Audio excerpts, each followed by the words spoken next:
Hey everyone, summer's coming to an end here, and we wanted to take a little bit of time today to recap all the tools and gear and safety equipment that we're using for land management out here in Ohio. We get a lot of people that ask us what tools we're running, and we are constantly evolving, constantly changing.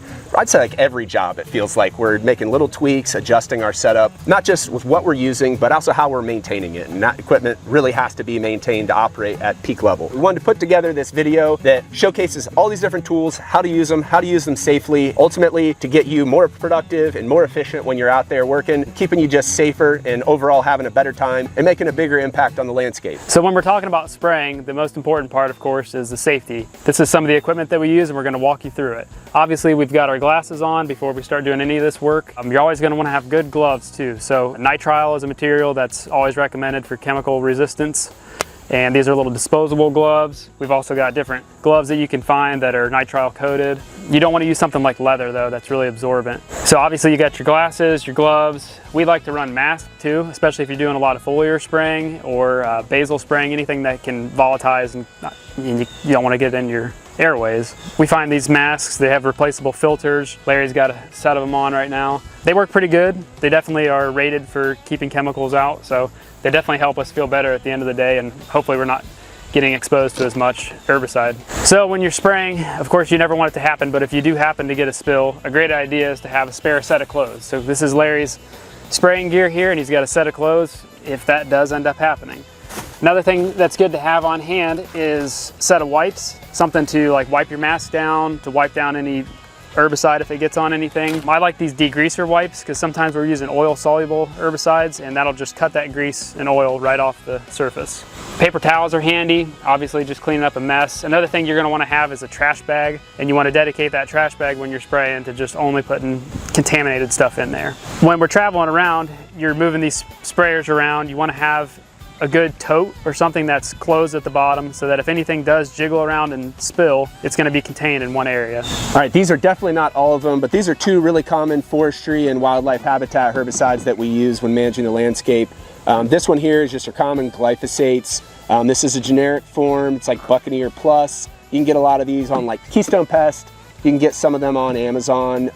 Local farm co-op stores are going to carry these, but definitely shop around, save yourself some money. This one here is triclopyr. This is really good for basil spraying.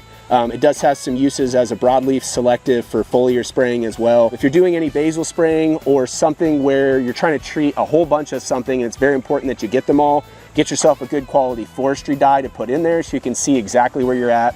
When we're out working in good sized crews, we have to run these dyes so we can see exactly where we left off, where the guy next to us has gotten to. That's how we can get really good effective coverage. This here is the forestry dye that we use. It's by Arborchem, really handy. This stuff's kind of messy. We like to pour that in there first, then put your other stuff in there. And with these, you always want to have several of these around. Sometimes you forget one at home. They do crack, they break, and you want different sizes here, but it's good old-fashioned mixing cups. It's important to note too, that dye is oil soluble, so you don't want to run a water soluble dye in your basil spraying mix, or the water and the oil won't mix and you can break your sprayer. We do a lot of spraying work throughout the year, and we've broken probably hundreds of sprayers at this point. So we're constantly trying to switch our gear up and figure out what works the best. So here in front of us are the basil sprayers that we use. So basil bark mixture is that triclopyr 4 herbicide plus some kind of oil. Diesel, kerosene, fuel oil, commercial basil oil, any of those will work. And then obviously the dye that Larry pointed out earlier. But we were running these sprayers for a while and they work pretty good, but really the nozzle can be switched, and what we've been using recently is what's called an Arborchem low volume basil wand.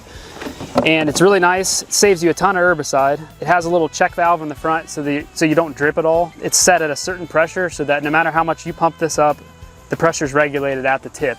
And so when you're using it, you can save probably half as much herbicide that you would normally use. Definitely. You don't drip it as you're walking around, you don't get it all over everything. You can just twist this thing in to kind of lock it in place, and when you're moving around, the thing won't spray. So they're becoming one of our favorite tools for basil spraying. We use basil spraying a lot in invasive species control if we're doing basil spraying the stems. We also use it for cut stump applications where somebody would cut with a chainsaw and then you're spraying the stump. With the Arborchem wand, basically you buy it as just the wand, and then this is the hose that was on the Husky sprayer. So basically you just cut the hose off and then use a little hose clamp to fasten the wand into that hose. So another tactic that we use is called hack and squirt, and that involves using a hatchet, a good sharp hatchet, and some kind of hand sprayer. We've used a lot of different varieties of these. The one I like is called a Solo, and it's got those Viton seals in it, and that'll help keep your sprayer from breaking over time. In Hack and Squirt, basically you're going to use the hatchet to make a downward facing cut into the tree that you're trying to treat, and then you use the sprayer to put your herbicide right into that hack. Depending on the size of the tree and the mixture you're using, you might make hacks all the way around the tree, or you might only have to make a few hacks in the tree. You just got to follow the label to figure out how to do that. With Hack and Squirt, we like using these Fiskars hatchets. They come in this nice little carrying case here. You can pop that out, and they just got a nice weight to them. I don't really know how to explain it other than that, but we've used these for hundreds of hours and sharpen them very infrequently. And they just have a good weight to where you can hack all day and you're not wearing your arm out. And at the end of the day, you're making a nice small hack, which is what you want when you're doing Hack and Squirt. You don't want a curved hack in the tree because that'll allow your herbicide to drip out. So that just makes a good direct cut. Put your herbicide in and you keep moving, and you can do it all day and you're not really that fatigued. So when we're treating invasives, we're using the cut stump method, the Hack and Squirt, and then also foliar spraying. So we got our backpack sprayers. This is just a conventional backpack sprayer. That over there is a Flowzone sprayer. But this conventional one is what we used to use for years. It's got the regular old pump on it. We've used a lot of them. Some of them leak, some of them break. They're not maybe the most dependable, but it is good to have them as a backup with you. The one nice thing about the conventional sprayers is you can, with the handle, with a lot of them, you can sort of modulate how much is coming out. With the battery one, you don't really have that ability to, change real time how much output you're putting out. So we use these for like a really precise application, whereas we might use the Flowzone for a larger application. So like Ben mentioned, this here is the Flowzone Typhoon. Runs off of a standard battery that has a recharge button, pops in and out, gives you a little bit of a viewfinder to check your battery life. You can just click right there to see. This thing has exceptional battery life. This is the Flowzone Typhoon model. It's almost like a low pressure power washer. It's very similar to that. On the side here, it does have an adjustable dial. This one's like 1 to 5. We all like to run them on little different numbers. It really depends on what you're spraying, how far away it is, how much is covering the area, but you have some adjustability there. They also have a really nice wand setup here. This stuff just doesn't leak. It's been fantastic. There's a really nice adjustable tip if you need to go with more of a wider spray, and then you can tighten it down to do more of a stream that's going to get you a lot more distance. If you have to really reach something, say you're fighting a brush pile of multiflora rose or a huge tangle of that and you can't get back in there, you can get some really good reach. We'll show you that here in just a second. And then one other thing we really like about these Flowzones, they put a little bit of extra effort into designing the padding here. This has the waist belt so you can actually get that weight off of you, but we can run these things all day with these pads and stay pretty comfortable. As opposed to the old conventional ones, a lot of them just come with a really basic strap system, and I'll be honest, I get tired of wearing it within a couple hours. Yeah. All right, so now that we've showed you some of the different sprayers, we're gonna take you back here behind us. We have a really cool natural area. We're managing some native habitat. We'll show you a few of these sprayers here in action. All right, we're gonna show you the Hack and Squirt method. We got our Fiskars hatchet here, our little hand spray bottle. Basically, you're gonna want to make a hack at a downward angle like that, and usually I do about a hack per every inch of tree diameter. So this little elm here is gonna be our test subject. Hack like that, kind of peel the bark back. Then you can spray the herbicide right in there. Make a hack like that. Hack like that.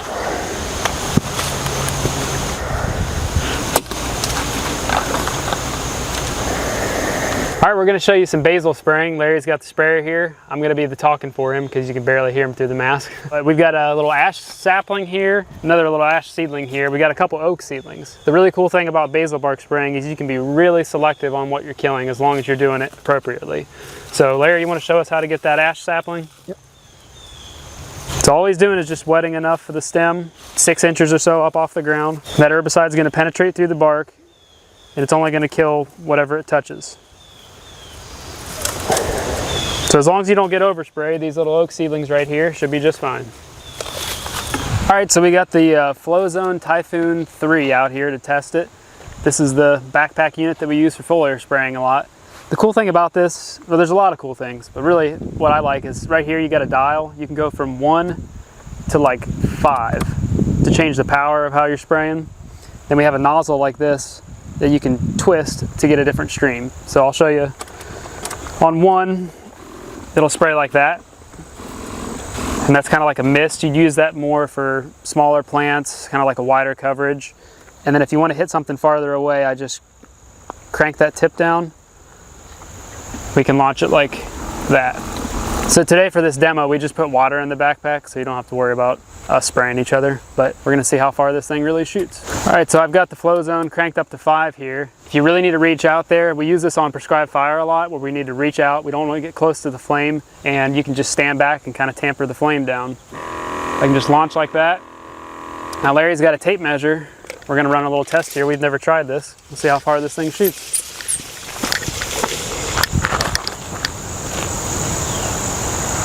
Maxed out at 24, very unofficial, but I'd say 26 feet.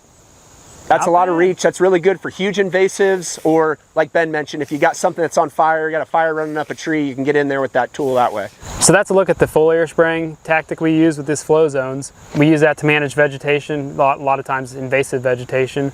But another way to manage vegetation that we use a lot is called prescribed fire. We're going to show you some of those tools now. Hope you guys learned something there from some of these tools we're using, and we can help keep you guys a little bit safer out there and having fun as you're managing native habitat. If you're using any tools that we're missing, be sure to let us know in the comments below. If you found the video helpful, be sure to hit that like button. Please subscribe if you're not already. If you need help with the project here in Ohio, jump on to nativelandscapesohio.com. Hit us up in the contact section there. We'll see you guys on another video soon.